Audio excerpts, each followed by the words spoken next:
पर ब्रह्म परमेश्वर योगीराज भगवान श्री कृष्ण के पावन श्री चरणों में मेरा शीर साष्टांग दंडोत प्रणाम।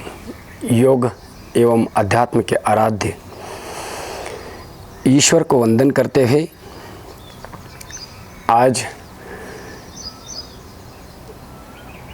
अंतर्राष्ट्रीय योग दिवस के पावन पर्व पर किए जाने वाले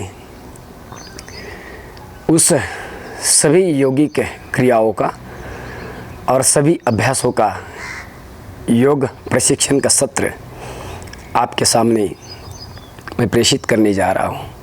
मैं पतंजलि योग विद्यापीठ हरिद्वार के तत्वानुसार नासिक जिला पतंजलि योग समिति का योग शिक्षक गोकुल जी आपका हृदय से स्वागत करता हूँ। आइए सबसे प्रथम 21 जून लगभग 2014 से इसका आरंभ हुआ।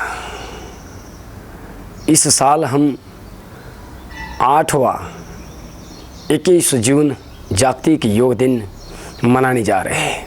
उसके उपलक्ष्य में हमें अपने अपने घर बैठे ही क्या क्या करना है इसके ऊपर मैं थोड़ी बाद में चर्चा करूंगा ही, मगर सबसे पहले आरंभ में हमें क्या करना है। हाथों की एक मुद्रा हो, बैठने की एक स्थिति हो, किसी भी ध्यानात्मक आसन में बैठ करके सबसे पहले हमें ईश्वर की स्तुति प्रार्थना करनी है।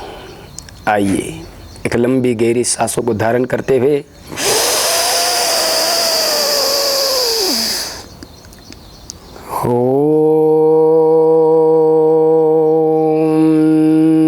संगच्छध्वं संवदद्धं सम्मो मनांसि जानतां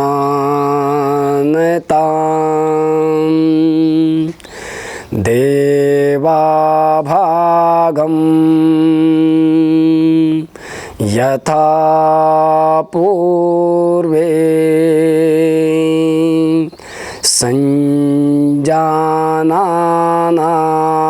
उपासते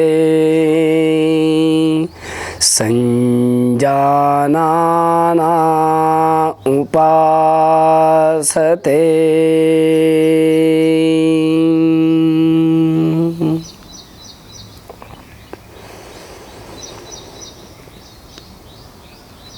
ऐसी पूरी तितिक्षा युक्त पूरी श्रद्धा से प्रार्थना हमें करनी है। प्रार्थना से हमारा पुरुषार्थ बढ़ता है, प्रार्थना से ही हमारा आत्मविश्वास बढ़ता है। प्रार्थना कीजिए, और एक ऐसी प्रार्थना जो सबके लिए है, सभी विश्व के कल्याण के लिए जो प्रार्थना है। इसमें हिंदू हो, मुसलमान हो, क्रिश्चियन हो, किसी भी धर्म का, किसी भी मजहब का और किसी भी पंथ का व्यक्ति हो, उन सभी के लिए प्रार्थना करनी जरूरी है। आज विश्व के सारे देश योग की पनाह में आ रहे हैं। अब सोचिए, अगर इतना बड़ा हाहाकार जो पूरे विश्व में मचा था, अगर लोग योग ना करते तो क्या होता, ज़रा सोचिए। हम कल्पना भी नहीं कर सकते। इसके लिए मेरी आप सभी से विनती है कि खाली 21 जून के उपलक्ष्य में ही इस योग के सादे सरल सहज अभ्यास क्रम को, प्रोटोकॉल को फॉलो नहीं करना है, इसको जीवन भर फॉलो करना है, इतना याद रखिए। तो आइए, ये हमने प्रार्थना की है। प्रार्थना के बाद में अब हम खड़े होकर के कुछ अभ्यास करेंगे। अब हम प्रार्थना के बाद में बढ़ते हैं अगले चरण की ओर। प्रथम चरण हमने पूरा किया प्रार्थना का, और दूसरा चरण है हमारा ग्रीवा संचालन का। तो ग्रीवा संचालन के लिए हमारी ये खड़ी होने की स्थिति है, और उसके बाद में फिर दोनों हाथ आराम से अपने कमर पे रखते हैं और आरंभ करते हैं प्रथम चरण ग्रीवा संचालन का।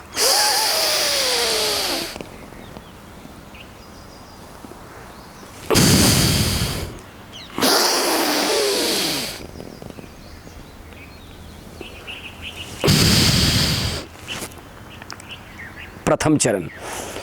जिनको नेक में पेन है, सर्वाइकल स्पॉन्डिलोसिस है, या फिर हाथों में बहुत ज़्यादा नमनेस है, कंधों में पेन है, एल्बोज में पेन है, रिस्ट में पेन है, तो गर्दन को आगे की ओर मत झुकाना। बराबर। आइए इसका दूसरा चरण।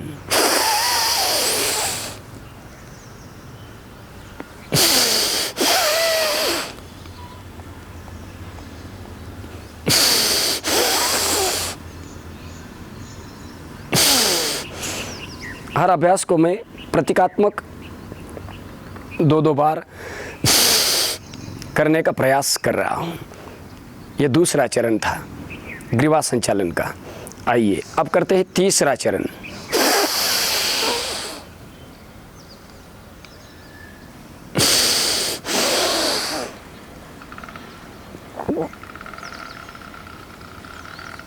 नेक को स्लोली टर्न करना, गर्दन को धीरे घुमाइए, झटका मत दीजिए, आराम के साथ में और सांसों के साथ में। ये तीसरा अभ्यास था शिथिलीकरण का, तीसरा अभ्यास। आइए अब चौथा अभ्यास करते हैं।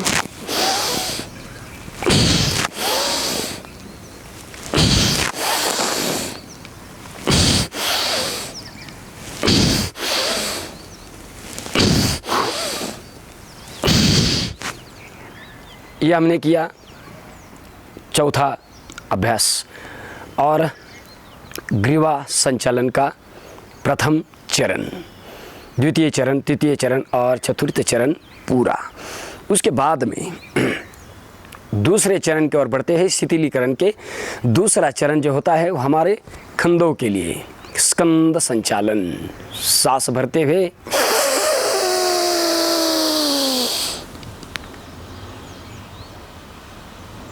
हाथों के हथेलियों का रुख बाहर की ओर है। सांस छोड़ते हुए नीचे। अब हथेलियों का रुख अंदर की तरफ है।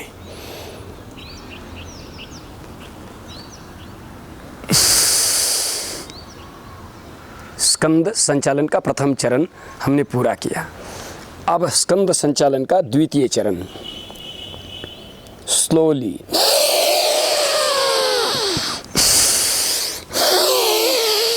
ये शिथिलीकरण के जितने भी अभ्यास है ये धीरे धीरे करना। जितने धीरे धीरे करोगे उतना ज़्यादा लाभ होगा। ये दूसरा चरण भी हमने पूरा किया। उसके बाद तीसरे चरण की ओर बढ़ते हैं। दोनों पैरों में उतना फासला हो जितने हमारे कंधे ब्रॉड हो। तीसरा चरण जो है इसका नाम है कटी संचालन। दोनों हाथ सामने की ओर।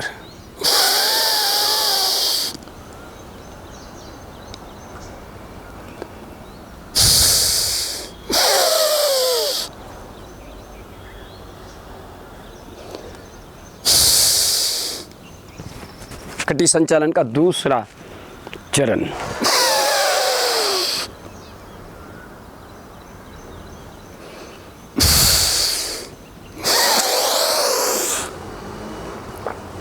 और कोई भी अभ्यास करते वक्त हमें अपने प्रकृति का ध्यान रखना है। कटी संचालन का तीसरा चरण।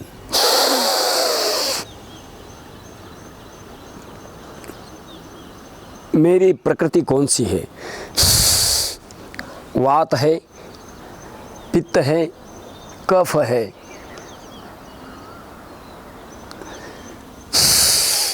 उसी हिसाब से ही हमें अभ्यासों को करना चाहिए। अगर हमारी पित्त प्रकृति पर प्रधान है तो हमें कोई भी अभ्यास जल्दबाजी में नहीं करना है, उसको संत गति में करना है। हमारी प्रकृति अगर वात प्रधान है तो मध्यम गति से अभ्यास को करना है, और हमारी प्रकृति अगर कफ प्रधान है तो कोई भी अभ्यास हमें तीव्र गति से करना है। तो ये तीसरा चरण हमने पूरा किया कटी संचालन का। आइए अब चौथा चरण पूरा करते हैं। चौथा चरण का नाम है घुटना संचालन। सांस भरते हुए एड़ियों को ऊपर उठाना और धीरे धीरे सांस छोड़ते हुए घुटने से पैरों को मोड़ते हुए नीचे बैठने का प्रयास करना, मगर पूरा बैठना नहीं, आधा अधूरा बैठना। उठते वक्त एड़ी उठाना, सांस भी भरना। अगर ऐसा करने में किसी को दिक्कत आती है तो एड़ियाँ मत उठाना, फिर ऐसे ही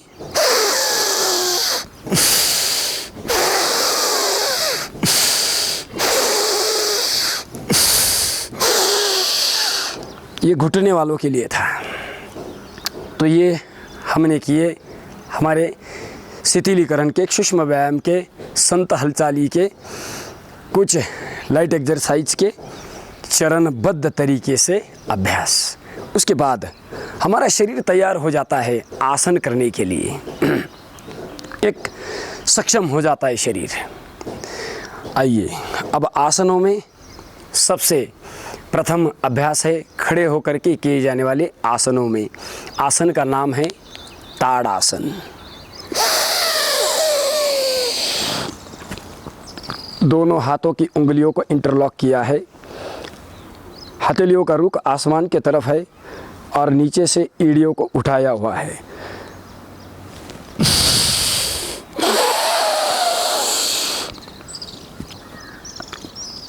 कलाई का दर्द, कोहनी का दर्द, कंधे का दर्द और जिनको बद्धकोष्ठता की समस्या है,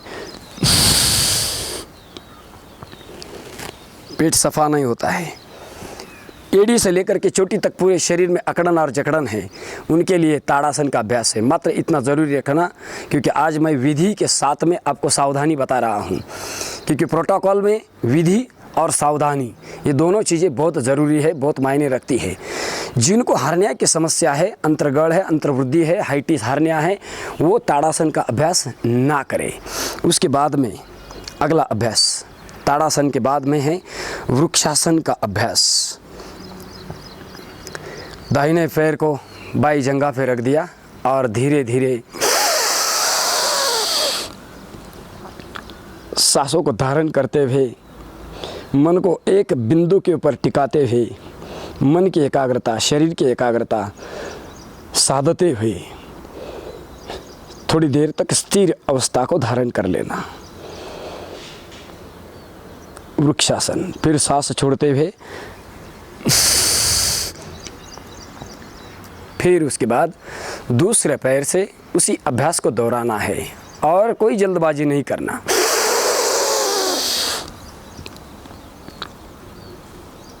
बस 45 मिनट से लेकर के 60 मिनट तक का ये योग का प्रोटोकॉल है, सामान्य प्रोटोकॉल है। मगर कोई बहुत ज़्यादा बुज़ुर्ग है, बहुत ज़्यादा बीमार है और जिनकी आदत नहीं है, वो 1 घंटा करे, 1 घंटा छोड़ कर के 1.5 घंटा करे या फिर 2 घंटा करे, क्या फ़र्क पड़ता है। अपने लिए तो समय देना है। वृक्षासन हमने किया। वृक्षासन के बाद में अगला अभ्यास है जिसका नाम है पाद हस्तासन। देखिए अब सांसों को धारण करते हुए दोनों हाथों को ऐसा पीछे से ऊपर उठाना और धीरे धीरे सांस छोड़ते हुए अपने हाथ या तो भूमि पे ऐसे टिकाना या फिर पैर के अंगूठे को पकड़ना और हो सके तो अपने सिर को, घुटनों को लगाने का प्रयास करना। कमर में दर्द है तो ये अभ्यास ना करें। अगर माइनर है, मेजर है, लोअर बैक एक या किसी भी प्रकार का कमर में दर्द है तो मत कीजिए।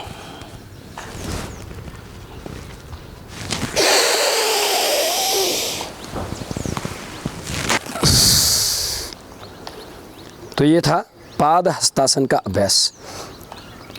कमर में दर्द है तो आगे नहीं झुकना, बराबर। उसके बाद अगला आसन की ओर बढ़ते हैं।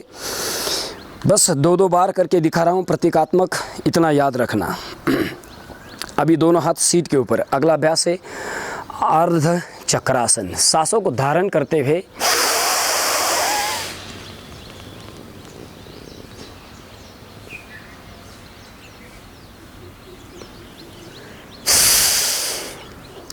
सांस छोड़ते हुए आगे की तरफ और सांस भरते हुए पीछे की तरफ।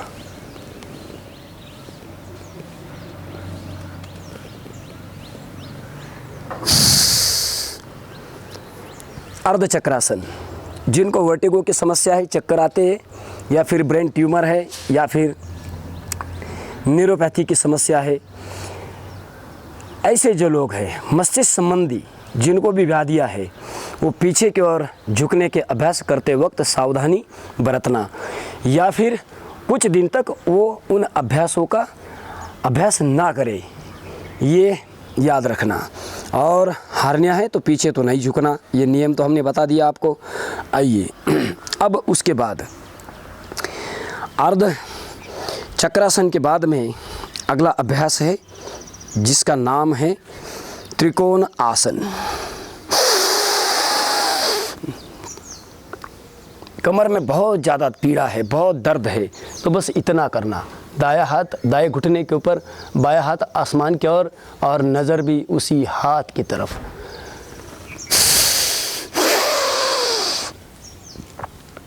दूसरे साइड से कर रहे। एक यूनिफॉर्मिटी के लिए हमेशा कोई भी अभ्यास राइट हैंड साइड पहले करें, फिर लेफ्ट साइड में उसको करें, एक रूपता के लिए, क्योंकि योग एक स्वयं पूर्ण अनुशासन है। अतः योग अनुशासनम योगश्चित्तवृत्ति निरोधः तदा दृष्टहु स्वरूपे अवस्थानम।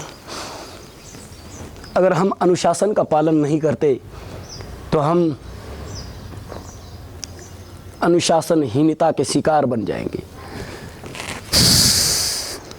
तो ये था त्रिकोण आसन का अभ्यास। ये खड़े होकर के किए जाने वाले अभ्यास थे और ये हमने हमारा तीसरा चरण भी यहाँ पर पूरा किया। प्रथम चरण प्रार्थना का, द्वितीय चरण शिथिलीकरण का, तीसरा चरण था हमारा खड़े होकर के किए जाने वाले आसनों का। आइए अब इसके बाद हम बैठ करके कुछ आसन करेंगे, चौथे चरण की ओर बढ़ेंगे। आइए चौथे चरण को आरंभ करते हैं। चौथा चरण बैठक स्थिति में किए जाने वाले आसनों का क्रम है। तो उसके लिए हमें दंडासन स्थिति में आना है। सांसों को धारण करते हुए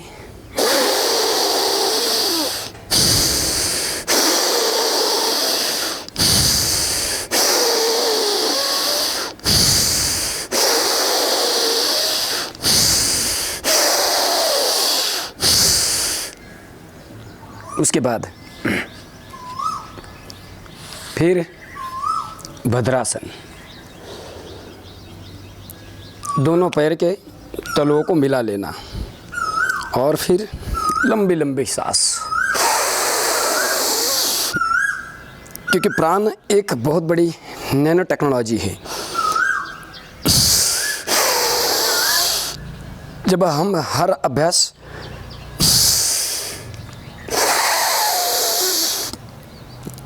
सांसों के साथ करते हैं तो 5000 से लेकर के 10,000 ml ऑक्सीजन हम बॉडी में इंटेक करते हैं। और आज पूरे विश्व में तो आप सब लोग देख रहे हैं कि ऑक्सीजन के ही लेवल लोगों की घटती जा रही है और उसी के कारण ही बस सारी दुनिया में हाहाकार मचा हुआ है। कोविड कोविड कोविड कोविड, बस कोरोना कितना भी आपकी RT-PCR या HRCT कितना भी हो, मगर आपके ऑक्सीजन लेवल अगर सही है तो आपका बाल भी बाका नहीं होने वाला है। तो ये भद्रासन। भद्रासन के बाद में अगला अभ्यास जिसका नाम है वज्रासन। वज्रासन के लिए जिनको घुटने की समस्या है वो वज्रासन में ना बैठे। ये सावधानी, विधि और सावधानी बहुत ज़रूरी है।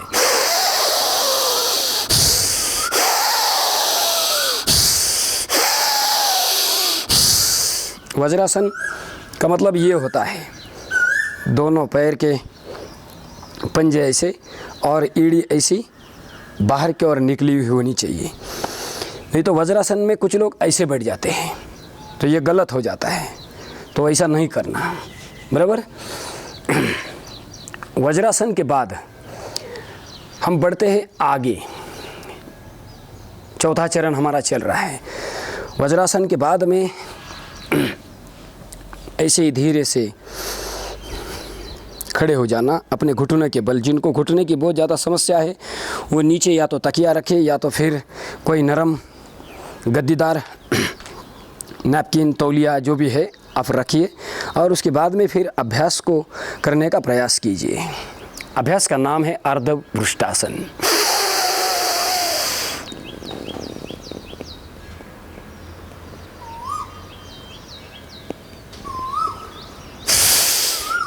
हर्निया की दिक्कत है,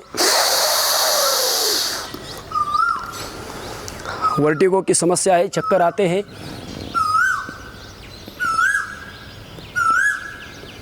पीछे मत झुकना, सावधानी बहुत ज़रूरी है। अर्धपृष्ठासन।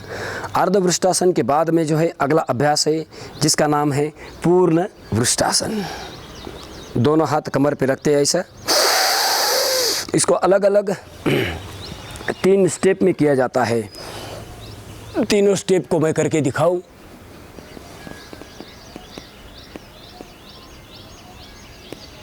ये अलग अलग वेरिएशन के साथ में। और फिर अगर हाथ ऐसे नहीं ले सकते, किसी को हाथों की समस्या है, कंधों में दर्द है, फ्रोजन शोल्डर है, तो हाथ ऐसे नहीं उठा सकते वो लोग, तो फिर कमर से है धीरे से दाया हाथ दाएं एड़ी पे, बाया हाथ बाएं एड़ी पे, आराम से।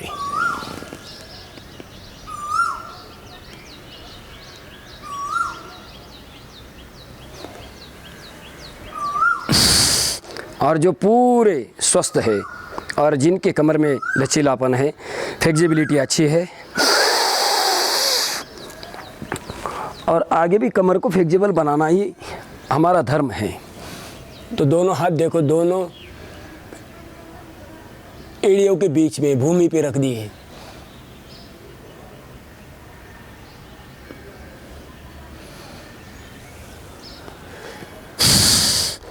तो ये 3 वेरिएशन हमने आपको करके दिखाए। जो भी जिसको जो आता है वो करने का प्रयास करे, बस योग करे, बस ये हमारा धर्म है। उसके बाद अगला अभ्यास है शशांक आसन।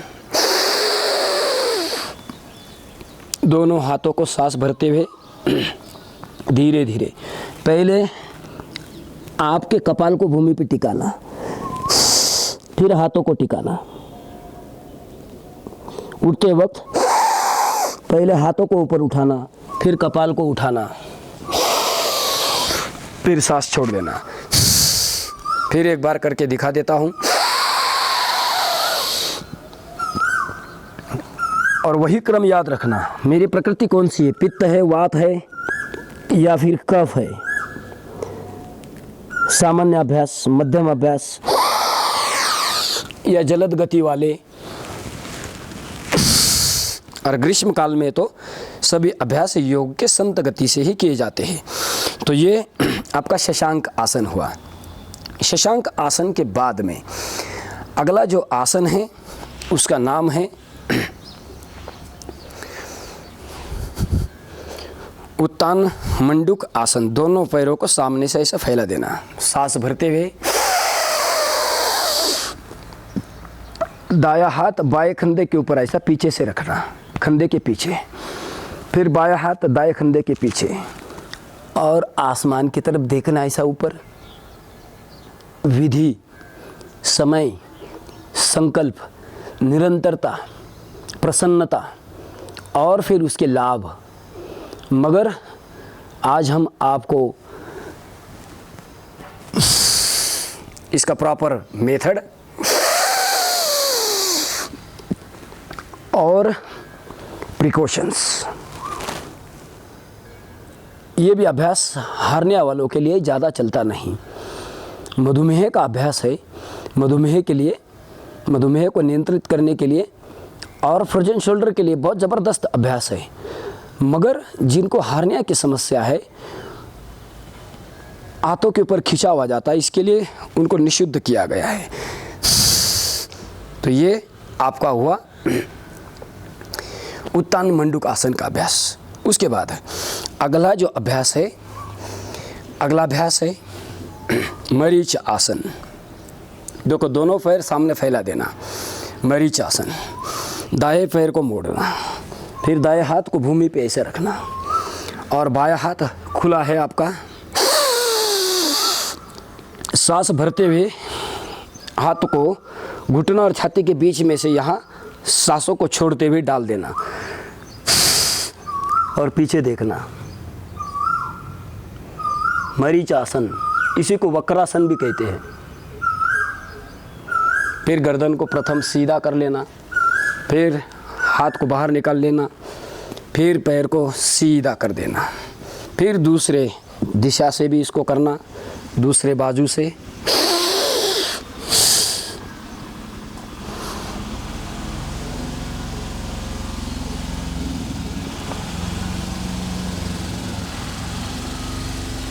सबसे लास्ट में गर्दन को हम लोग मोड़ते हैं, पीछे देखते हैं और फिर प्रथम गर्दन को ही सीधा करते हैं और फिर हाथों को बाहर निकाल लेते हैं और फिर पैर को सीधा कर देते हैं। ये वक्रासन या मरीच आसन। अगर सबको ये आसन मुनासिब नहीं हुआ तो उनके लिए एक आसान तरीका बता देता हूँ। या ऐसा बस आसन होना चाहिए, आपका दृढ़ संकल्प ही आपको तारेगा। पुरुषार्थ की पराकाष्ठा और विकल्प रहित संकल्प, ये दूसरा वेरिएंट था। जैसा कोरोना भी बार बार वेरिएंट बदल रहा है ना, बस वैसा ही योग में तो कई सारे विविधता है, वेरिएशंस है, पर्याय आपके सामने कई सारे हैं। बस आदमी को इंटरेस्ट होना चाहिए, रुचि होनी चाहिए। अगर आपके पास रुचि नहीं है तो फिर आपको मृत्यु से कोई नहीं बचा सकता। हर बीमारी का इलाज मॉडर्न मेडिकल साइंस में नहीं है, योग में है, आयुर्वेद में है, यूनानी में है, सिद्धा में है, होम्योपैथी में है। ये याद रखना, हमारी पुरानी परंपरा है। तो ये हमने चौथा चरण आपका पूरा किया, बैठक स्थिति में किए जाने वाले आसनों का अभ्यास। इसके बाद हम करेंगे कुछ पेट के बल और पीठ के बल, जिसको बोलते हैं शयन स्थिति वाले अभ्यास।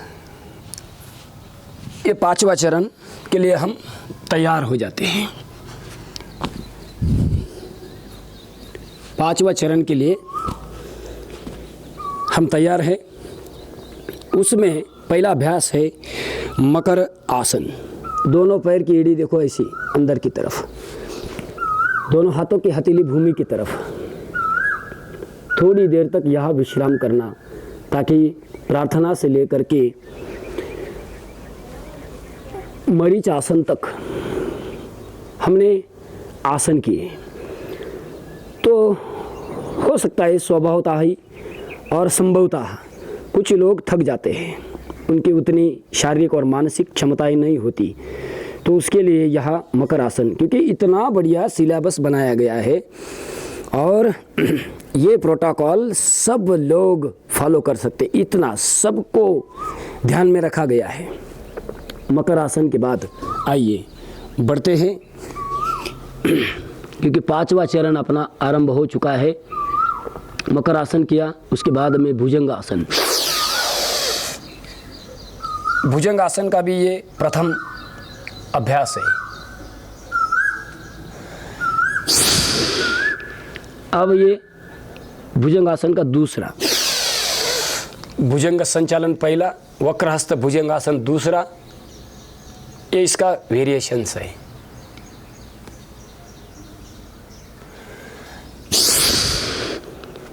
हार्निया वाले अगर है तो बस यही 2 अभ्यास करें।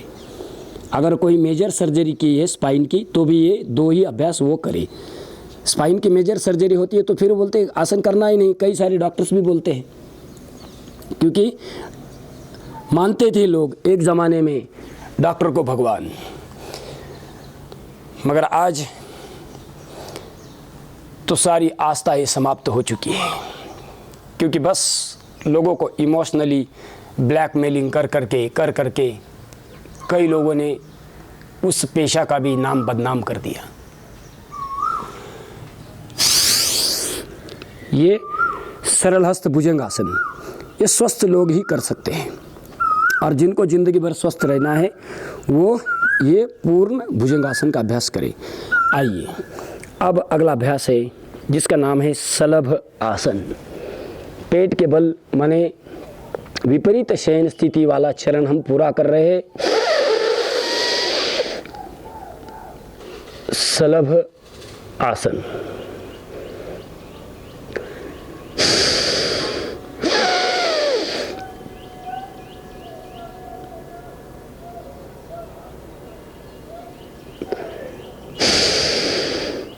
ऐसा एक एक पैर से किया, फिर दोनों पैरों से भी। दोनों पैरों वाला अभ्यास वो लोग ना करें जिनको हाई बीपी की समस्या है, हृदय की समस्या है, और फिर हार्निया की समस्या है, या फिर कमर में कोई बहुत बड़ी समस्या है, या माइनर मेजर जो भी है। वो योग में 2 पैरों वाला कोई भी अभ्यास ना करे। ये सावधानी बता दे रहा हूँ, क्योंकि बार बार बताना ये हमारा धर्म है, क्योंकि कोई गलत ना करे। एक क्षण गलत विचार का और एक क्षण भी गलत आहार का और एक भी गलत क्रिया हमारे अंदर जानी नहीं चाहिए शरीर में। तो ये हमने किया विपरीत शयन स्थिति वाला अभ्यासों का 5वां चरण। आइए अब हम छठे चरण के लिए आगे बढ़ते हैं। छठा चरण है शयन स्थिति वाला। छठा चरण ऐसे ही बाई करवट लेकर के आराम से पेट के बल से पीठ के बल चले जाना, और फिर वहाँ छठे चरण में सबसे पहला अभ्यास है जिसका नाम है सेतुबंध आसन। उसी को स्कंदर आसन भी कहते हैं। दोनों हाथ से अपनी एड़ियों को, टखने को पकड़ लेना, और फिर धीरे धीरे सांसों को धारण करते हुए करते हैं शयन स्थिति वाले योग के इस चरण को चरणबद्ध तरीके से पूरा। सांस भरते हुए ऊपर, फिर धीरे धीरे धीरे धीरे सांस छोड़ते हुए नीचे, फिर सांस भरते हुए, और माना कि जिनके हाथ यहाँ पहुँचते नहीं, हाथ ऐसे भूमि पे रख के भी आप कर सकते हो सकता है कुछ लोग बहुत ज़्यादा मोटे होते हैं, घुटनों की समस्या होती है, वजन बहुत ज़्यादा है, तो हाथ यहाँ पहुँच नहीं पाते। विश्राम। तो ये सेतुबंध आसन का अभ्यास किया। उसके बाद मोटे मोटे लोगों के लिए और आंतों की शक्ति को सक्षम करने के लिए सबसे प्रथम अभ्यास है उत्तान पाद आसन। दोनों पैरों को ऐसा 30 डिग्री पे उठाना।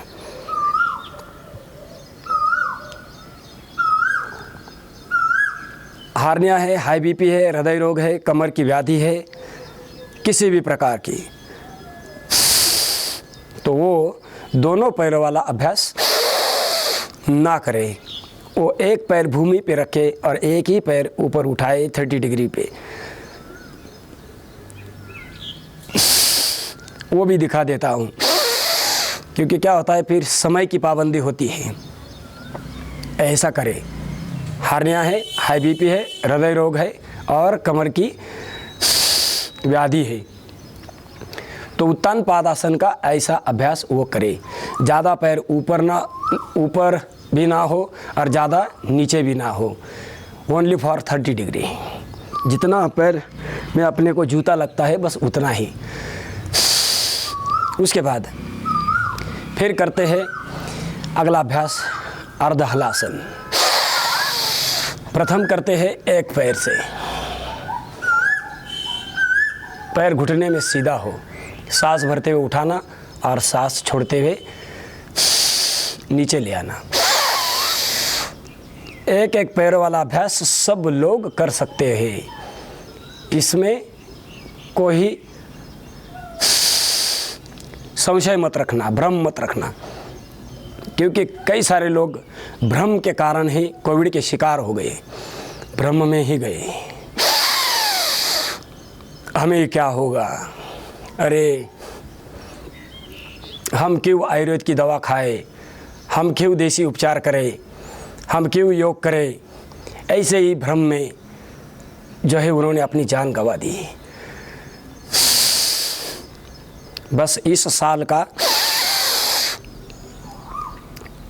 ये अंतर्राष्ट्रीय योग दिवस इतने उत्साह के साथ में होना चाहिए ना कि बस घर घर में हर परिवार का हर एक सदस्य योग करे और बड़े बड़े व्याधियों से वो दूर रहे। ये अर्ध हलासन दोनों पैरों वाला अभ्यास के लिए जो सावधानी है इसके पहले बता चुके हैं, उसको फॉलो करना। उसके बाद अगला अभ्यास है जिसका नाम है अर्ध पवन मुक्तासन और पवन मुक्तासन, दोनों इसमें हमें करना है। देखिए, सांस भर ली, अब यहाँ मैं सांस छोड़ दूंगा। यह अर्ध पवन मुक्तासन है उन लोगों के लिए जिनको हाई बीपी की समस्या है, हृदय रोग है, कमर में पीड़ा है, तकलीफ है, वो ऐसा ही अभ्यास करे।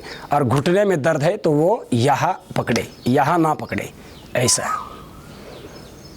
लिगामेंट की प्रॉब्लम है, स्कार्टिलेज की प्रॉब्लम है, या फिर संधिवात की व्याधि है, घुटने के ऊपर बहुत ज़्यादा स्वेलिंग है, यूरिक एसिड बढ़ा हुआ है, ESR बढ़ा हुआ है, या फिर आमोवात है, ऐसे कई तमाम प्रकार के अलग अलग व्याधियाँ हैं। तो वो लोगों के घुटने के ऊपर बहुत ज़्यादा सूजन होती है, चेंजेस आ जाते हैं आर्थराइटिस के, तो वो यहाँ ना पकड़े, यहाँ पकड़े।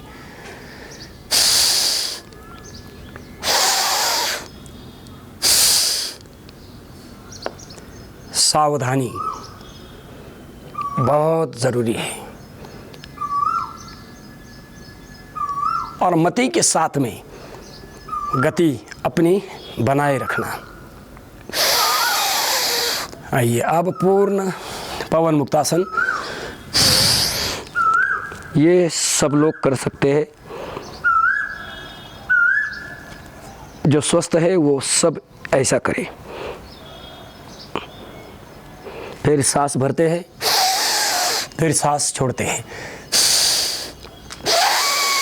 फिर दूसरा पैर लेते हैं, सांस भर लिए, यहाँ सांस छोड़ देते हैं। बहुत जरूरी अभ्यास। एक एक योग का हर एक अभ्यास, हर एक चरण, हर एक क्रिया बस जीवन का उत्थान कर देगी।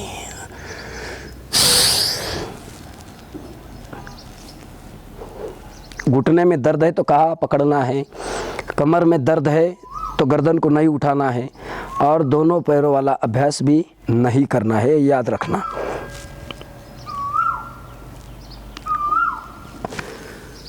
कुछ सावधानियां बहुत ज़रूरी होती है।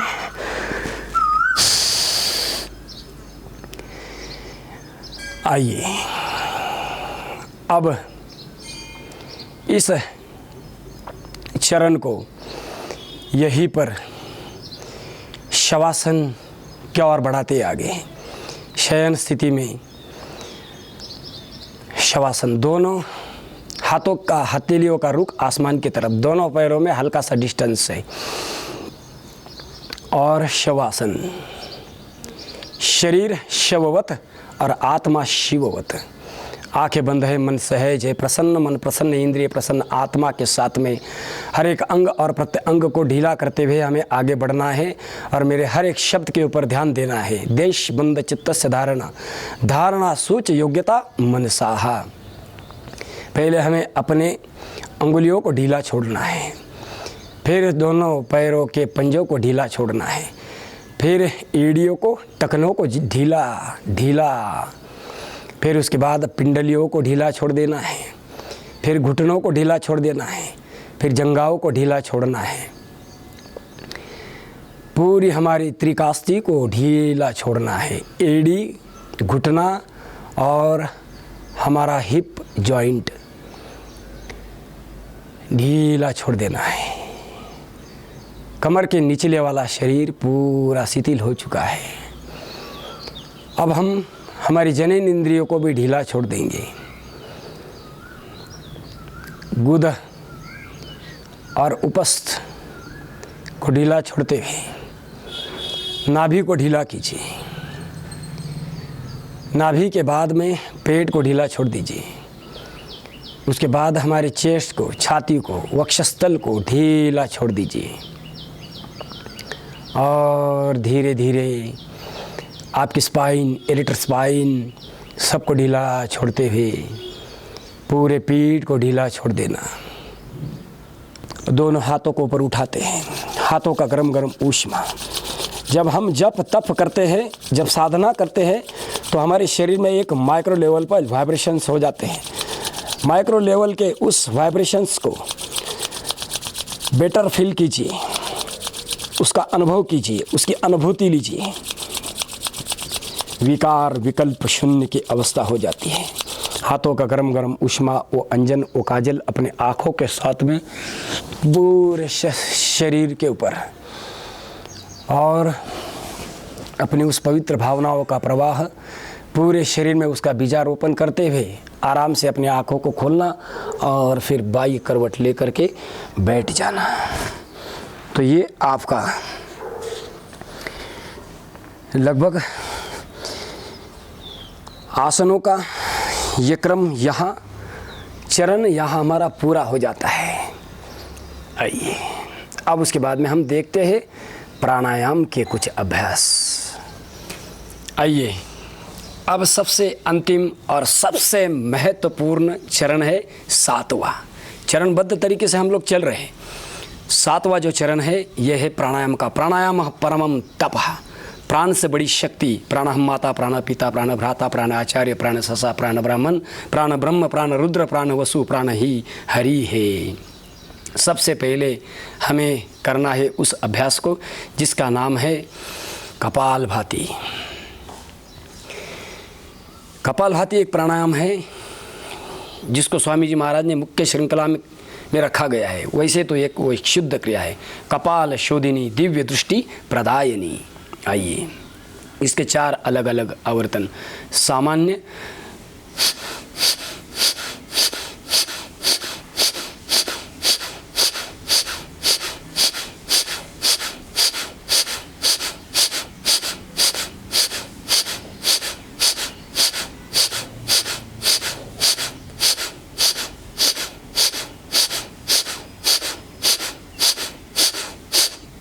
जैसे हम नासिकाओं को साफ करते हैं वैसे ही नासिका से सांसों को बाहर फेंकना है।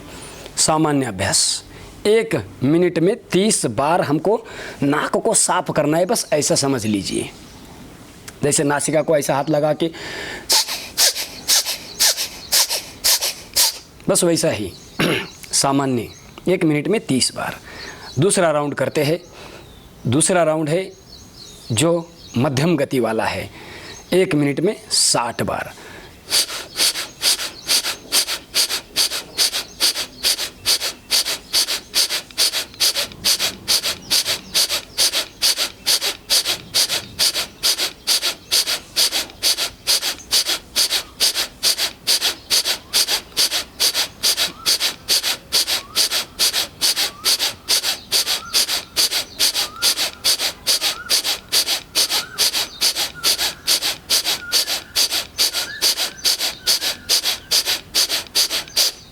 ये मध्यम गति वाला अभ्यास है। 1 मिनट में लगभग आप 60 बार इसको कर सकते हो। बैठने की एक स्थिति है, सिद्धासन, सुखासन, पद्मासन, वज्रासन, हाथों की एक मुद्रा है, कोई भी मुद्रा हो।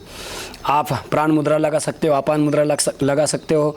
हर प्राणायाम के साथ में आप मुद्रा का चयन कर सकते हो, हर व्याधि के साथ में मुद्रा का चयन कर सकते हो। आइए, तीसरा जो कपालभाति का आवर्तन है, ये सबसे गतिशील है। गति में ही शक्ति होती है, मगर वो स्वस्थ लोग ही कर सकते हैं।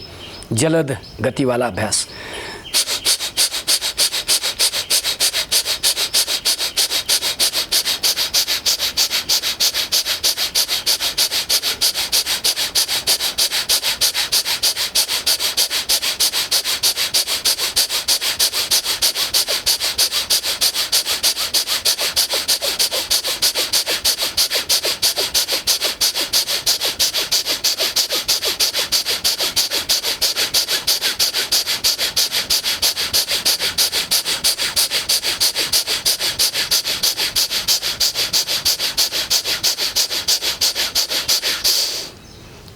जलद गति के साथ, मगर ये स्वस्थ लोगों के लिए है।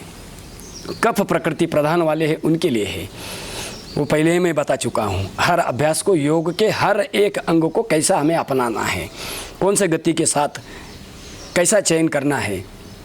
तो ये सामान्य, मध्यम और तीव्र गति, जलद गति, अगर ये तीनों भी आपसे ना हो पाए तो मेरी आपसे ये विनती है कि बस आप ध्वनि विरहित अभ्यास करें। देखिए, जिसका आवाज़ नहीं होता, ये चौथा राउंड मैं कर रहा हूँ।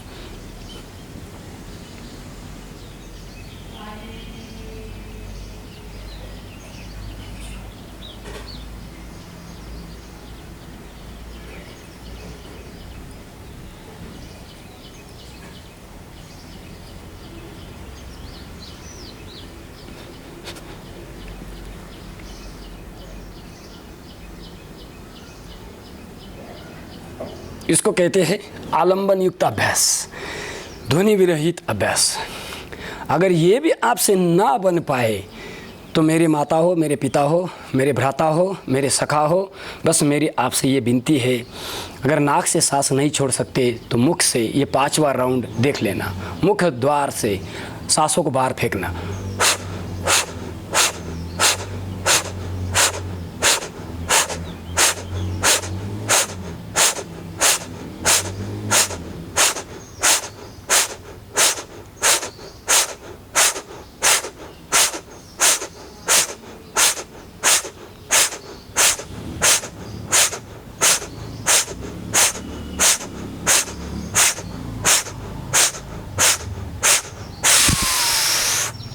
ये मुख वाला अभ्यास, मुख द्वार से प्रश्वास को बाहर छोड़ने वाला जो अभ्यास है, वो बस इतना याद रखना कि लो बीपी वाले ज़्यादा ना करें, क्योंकि इससे बीपी बहुत जल्दी लो हो जाती है हमारी।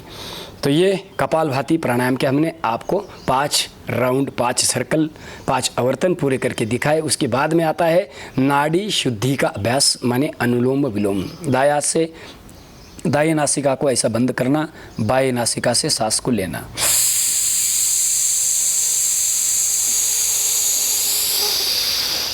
नाड़ी शुद्धि सबसे पावरफुल अभ्यास।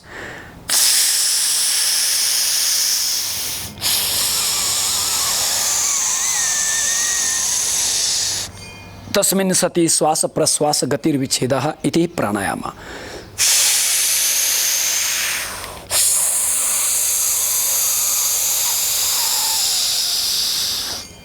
त्रयम् एकत्र संयमात् जात प्रज्ञालोकः तस्य भूमिः विनियोगः।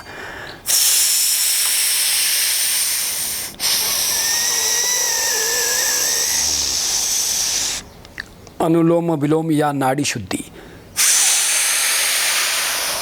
इसमें मेरुदंड को हमेशा सीधा रखिए, झुका हुआ मत बैठिए, ऐसा सीधा एकदम, ज़्यादा अकड़ भी नहीं।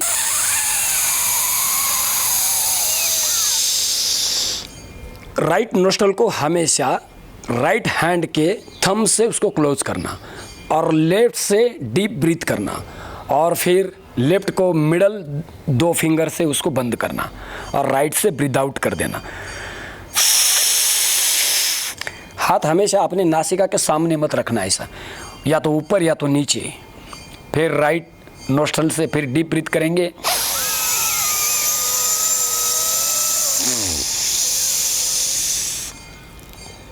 और राइट को फिर क्लोज करेंगे थंब से, अंगूठे से, फिर लेफ्ट से ब्रीथ आउट। ये अनुलोम विलोम के 10 राउंड, मैंने एक सर्कल होता है, लेफ्ट से लेना, राइट से छोड़ना, राइट से लेना, लेफ्ट से छोड़ना, ये एक सर्कल पूरा हो जाता है। आइए अगला अभ्यास है जिसका नाम है शीतली। शीतली प्राणायाम। जीवा को बाहर निकालते ऐसा,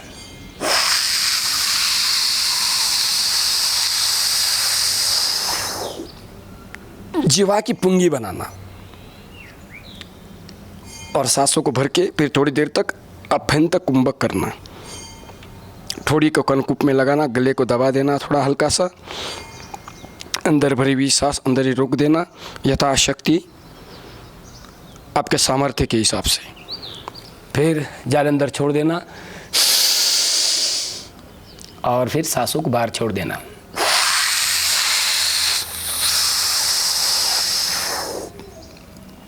दिख रहा है ना बराबर? शीतली प्राणायाम। जीवा को मैंने फोल्ड किया है, मोड़ा है, जीवा को मोड़ करके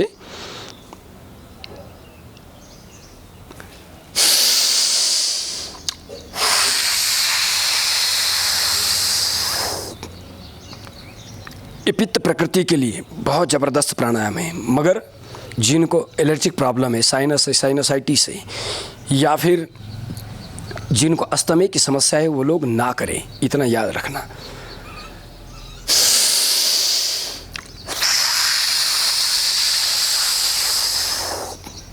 पित्त प्रकृति के लिए बस एकदम रामबाण है।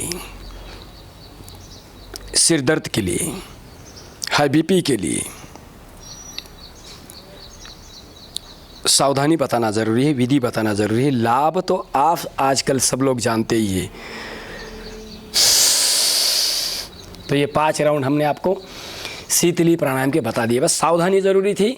सावधानी ये थी कि जिनको अस्थमा की समस्या है, साइनस है, साइनोसाइटिस है, बार बार एलर्जी होती है, वो लोग इस अभ्यास को ना करें। बस योग की एनर्जी शरीर में आ जाए तो एलर्जी कहाँ रहने वाली है, सारी एलर्जी समाप्त। उसके बाद में करते हैं ब्रह्म का नाद, भ्रामरी प्राणायाम। तर्जनी माथे के ऊपर, बीच वाली आंखों के ऊपर, और फिर कान अंगूठे से बंद करते हैं ऐसे अपने कर्म द्वार को, फिर सांस लेते हैं।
भ्रामरी प्राणायाम, ब्रह्मनाद, सारे भ्रमों से ब्रह्म की ओर। उसके बाद थोड़ी देर तक ध्यान करते हैं। ये 7वां, मैंने आरंभ में ही कहा, 7वां चरण बहुत ज़रूरी है।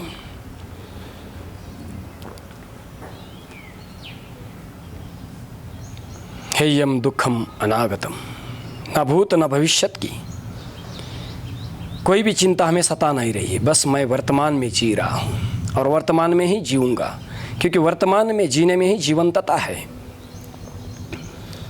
हम भूतकाल को सोच के और भविष्य के बारे में चिंता करते हुए हम अपने वर्तमान को खराब कर देते हैं। योग व्यक्ति को वर्तमान में जीने में जीवन सिखाता है। जीवन कैसा जिए, वर्तमान में जिए। पूरे पिंड से लेकर के ब्रह्मांड तक देखना, एक दृष्टा भाव से अपने शरीर को देखना। ये देह देवालय है, ये शिवालय है। लोगों ने इसको मदिरालय बना दिया है, इसको औषधालय बना दिया है, इसको श्मशानालय बना दिया है। आपने देखा इस कोविड के पूरे इस महासंग्राम में, इस महामारी के दौर में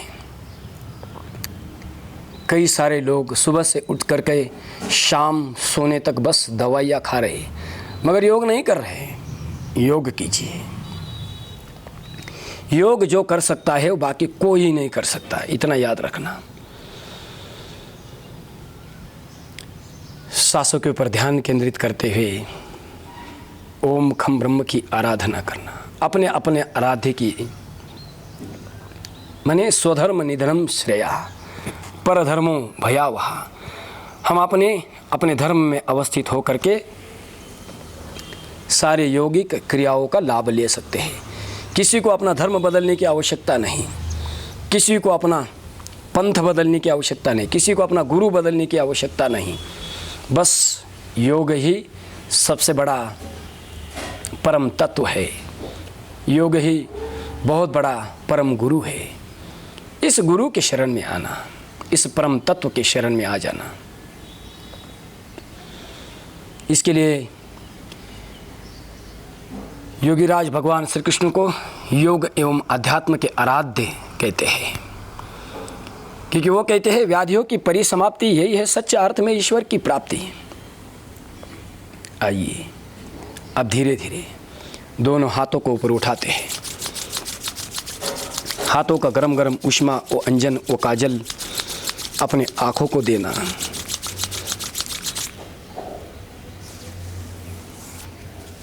और उसके बाद में फिर अगला जो 8वां चरण है, वो चरण आपको मेरे साथ में दोहराना है। ध्यान के बाद उस चरण को हम पूरा करते हैं।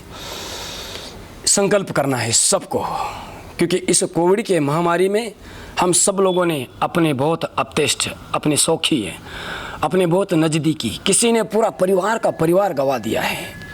और कोई बच्चों ने अपने माता पिता खो दिए, कोई माता पिताओं ने अपने जो कर्तृत्ववान पीढ़ी थी वो खो दिए हैं। तो मुझे बड़ा खेद होता है, अफसोस होता है कि बस लोग अगर योग करें तो सारी समस्याओं का जड़ से समाधान ही हो जाएगा। तो ये संकल्प कीजिए मेरे साथ, हाथ जोड़ करके सब लोग संकल्प कीजिए। हमें अपने मन को हमेशा संतुलित रखना है, इसमें ही हमारा आत्मविकास समाया हुआ है। मैं खुद के प्रति, मैं मेरे कुटुंब के प्रति, मैं मेरे काम के प्रति और मैं मेरे समाज के प्रति और पूरे विश्व के प्रति शांति, आनंद और स्वास्थ्य के प्रचार के लिए मैं हमेशा कटिबद्ध रहूँगा। ये संकल्प था आज का। मैंने आज ही नहीं, हर पल, हर क्षण, हर भोर में ये संकल्प करना। और बढ़ते हैं अगले पड़ाव की ओर, जो हमारा 9वां चरण है। जागतिक योग दिन का, अंतर्राष्ट्रीय योग दिन का, ये इंटरनेशनल योगा डे का लास्ट चरण जो है शांति पाठ का।